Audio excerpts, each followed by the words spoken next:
বিরতির পর স্বাগত।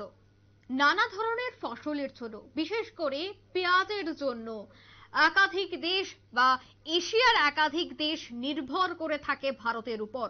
এই ফসলের মধ্যে অন্যতম একটি হচ্ছে পেঁয়াজ, এবং বাংলাদেশ, সংযুক্ত আরব আমিরশাহী, মালয়েশিয়া যে সমস্ত খাবার প্রসিদ্ধ তাতে পেঁয়াজ দেওয়া কিন্তু একেবারে আবশ্যক। কিন্তু চলতি মাসে ভারত যে সিদ্ধান্ত নিয়েছে তাতে বেজায় সমস্যায় পড়েছে সেই দেশগুলি। একেবারে 7 ডিসেম্বর কেন্দ্রীয় সরকারের তরফ থেকে ঘোষণা করা হয়েছিল যে আপাতত পেঁয়াজ রপ্তানি বন্ধ থাকবে। তাকে কেন্দ্র করেই ইতিমধ্যেই কিন্তু চোখে জল দুই মুসলিম দেশগুলিতে এক ধাক্কায় অনেকটাই বেড়েছে পেঁয়াজের দাম। চীন, মিশর, তুরস্কের দ্বারস্থ হয়েছে সেই দেশগুলি। সেই বিষয়টা নিয়েই আমি আরো বিস্তারিত জানবো। টেলিফোন লাইনে রয়েছে নিউজ ভ্যানগার্ড প্রতিনিধি অর্ণব বিশ্বাস। অর্ণব, এশিয়ার বেশিরভাগ দেশ পেঁয়াজের জন্য বিশেষ করে ভারতের উপর নির্ভর করে থাকে। এই মুহূর্তে যেহেতু কেন্দ্রীয় সরকার পেঁয়াজ রপ্তানিতে নিষেধাজ্ঞা জারি করেছে, সেক্ষেত্রে অন্যান্য এশিয়া দেশগুলি এই মুহূর্তে কি করছে, তারা কি করবে আগামী দিনে, কি খবর রয়েছে তোমার কাছে?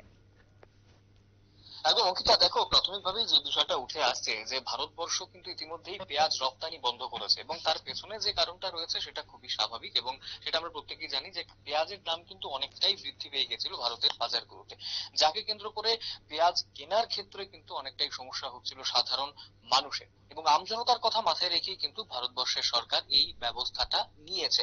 প্রাথমিকভাবে সেই ব্যবস্থাটা বলা হয়েছিল যে বিভিন্ন অন্যান্য রাষ্ট্রগুলোতে কর বৃদ্ধি করা হয়েছিল, এক্সপোর্ট রেট বৃদ্ধি করা হয়েছিল, কিন্তু তারপরে পুরোপুরি ভাবেই কিন্তু পেঁয়াজ রপ্তানি পুরোপুরি ব্যান করে দেওয়া হয়েছে। এবং তার পাশাপাশি বলা হয়েছিল যদি কোনো দেশে করতেই হয় তাহলে বিশেষ পারমিশন নিতে হবে কেন্দ্রীয় সরকারের। তো স্বাভাবিকভাবে এটা বোঝা যাচ্ছে যে পুরোপুরি ভাবেই চাইছে না ভারত সরকার এই মুহূর্তে অন্য কোনো দেশে পেঁয়াজ যাক, অর্থাৎ আগেই নিজের দেশের যে বাজার রয়েছে সেটাকে স্টেবল করতে হবে, তারপরেই সাধারণ মানুষের কথা ভেবে, এবং তারপরে অন্যান্য দেশের কথা অবশ্যই ভাবতে চলেছে ভারত সরকার। কিন্তু তোমাকে জানিয়ে রাখি অঙ্কিতা, তার পেছনেও কিন্তু একটা বড় কারণ রয়েছে। কারণ পেঁয়াজকে কেন্দ্র করে, পেঁয়াজ যেহেতু আমরা প্রত্যেকেই এখনই বিগত দিনেও কিন্তু আমরা দেখেছি যে পলিটিক্যাল পটভূমিতেও এই পেঁয়াজ কিন্তু একটা ইম্পর্টেন্ট রোল প্লে করেছে। বিভিন্ন সময় সরকারের আসা যাওয়াও কিন্তু এই পেঁয়াজের উপর অনেক ক্ষেত্রে ডিপেন্ড করেছে। তো এই বিষয়গুলোকে কেন্দ্র করে, যেহেতু সামনেই লোকসভা নির্বাচন রয়েছে, লোকসভা নির্বাচনের আগে সাধারণ মানুষকে কোনোভাবেই কিন্তু চটাতে চাইছে না মোদী সরকার, এবং সাধারণ মানুষের কথা ভেবেই এই ডিসিশন। এবং এই মুহূর্তে এই ডিসিশন ভারতের জন্য অবশ্যই ভালো হয়েছে, কিন্তু যে পার্শ্ববর্তী রাষ্ট্রগুলো, যে দেশগুলোতে আহ ভারতবর্ষ পেঁয়াজ সাপ্লাই করে থাকে বা এক্সপোর্ট করে থাকে, তাদের মধ্যে অবশ্যই রয়েছে বাংলাদেশ, মালয়েশিয়া, নেপাল ও আরব আমিরশাহী।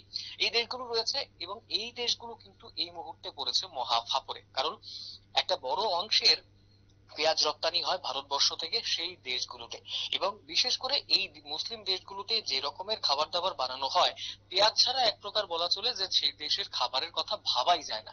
তো পেঁয়াজ তাদের পাতে চাই চাই। কিন্তু এই মুহূর্তে যেহেতু একটা বড় অংশের পেঁয়াজ যাচ্ছে ভারতবর্ষ থেকে, ভারতবর্ষ পেঁয়াজ বন্ধ করে দিয়েছে, এবং সেই বাজারগুলোতে পেঁয়াজের দাম আকাশ ছোঁয়া হয়ে গেছে। আমরা কিছুদিন আগেও কিন্তু দেখেছি অঙ্কিতা, যদি তোমার মনে থাকে, যে পেঁয়াজের কালোবাজারি পর্যন্ত শুরু হয়ে গেছে, এবং যে পেঁয়াজের দাম হয়তোবা ভারতবর্ষে 50 থেকে 60 টাকা কেজি, বাংলাদেশের বাজারে 200 থেকে 250 টাকা কেজিতে বিক্রি হচ্ছে পেঁয়াজ, এমন চিত্রও কিন্তু উঠে এসেছে। তাই স্বাভাবিকভাবে বোঝা যায় যে কতটা হাহাকার রয়েছে সেই দেশগুলোতে পেঁয়াজের জন্য, এবং সাধারণ মানুষ এই মুহূর্তে তাদের ওই দেশগুলোতে কেনাই দায় হয়ে গেছে বিষয়টা। এবং যদিও এই মুহূর্তে দাঁড়িয়ে চেষ্টা করা হচ্ছে বিভিন্ন ভাবে যে সেই পেঁয়াজগুলো যাতে পেঁয়াজের দাম যাতে কমে, অন্যান্য দেশের দিকে সেই দেশগুলো অবশ্যই তাকিয়ে রয়েছে। তার মধ্যে অবশ্যই রয়েছে চীন, মিশর, তুরস্ক।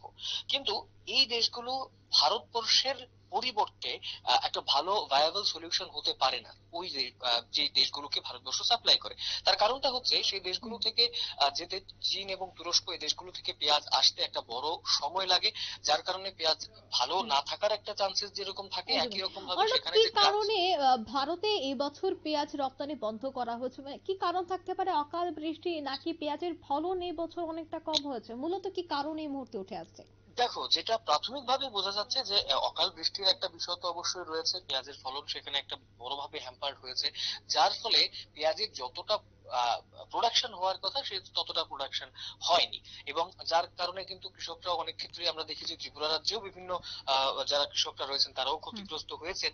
তো একই রকম ভাবে এই বিষয়গুলোকে কেন্দ্র করে এই মুহূর্তে ভারতবর্ষের বাজারটা আগে স্টেবল করতে হবে। স্বাভাবিকভাবে ভারতবর্ষ আমরা জানি যে গোটা বিশ্বের সঙ্গে একদম মিলমিশ রেখে চলে ভারতবর্ষ, গোটা বিশ্বের কথা ভাবে ভারতবর্ষ, কিন্তু অবশ্যই যে কোনো দেশ তার নিজের দেশের যে সিচুয়েশন সেটাকে আগে সামলাবে, তারপরেই কিন্তু অন্য দেশের কথা চিন্তা করবে। তাই একদম। আগে প্রাথমিকভাবে এই বিষয়টা ভারতবর্ষের নিজের বাজার স্টেবল করার জন্য বন্ধ করা হয়েছে, এবং এখন অন্যান্য দেশের এই সিচুয়েশন অবশ্যই, কারণ 2024 পর্যন্ত 24-এর মার্চ মাস পর্যন্ত এই নির্দেশিকা লাগু রয়েছে এমনটাই জানা গেছে। ভারতবর্ষের যে পরবর্তী অল্টারনেটিভ হিসেবেও কিন্তু অন্যান্য দেশগুলোকে সেইভাবে পাচ্ছে না সেই মুসলিম দেশগুলো, এশিয়ার অন্যান্য দেশগুলো।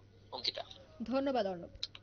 ইতিমধ্যে চীন, মিশর, তুরস্কের দ্বারস্থ হচ্ছে এশিয়ান দেশগুলি। ভারতের সিদ্ধান্তে এই মুহূর্তে চোখে জল মুসলিম দেশগুলির, কেননা এশিয়ার বিভিন্ন দেশ কিন্তু ভারতের উপর নির্ভর করে। সেই জায়গায় ভারত যে জায়গায় রপ্তানি বন্ধ করে দিয়েছে সেই জায়গায় কিন্তু ইতিমধ্যেই মুশকিলে পড়তে হচ্ছে মুসলিম দেশগুলির। নিয়ে নিতে ছোট্ট একটি বিজ্ঞাপন বিরতি, সাথে থাকুন।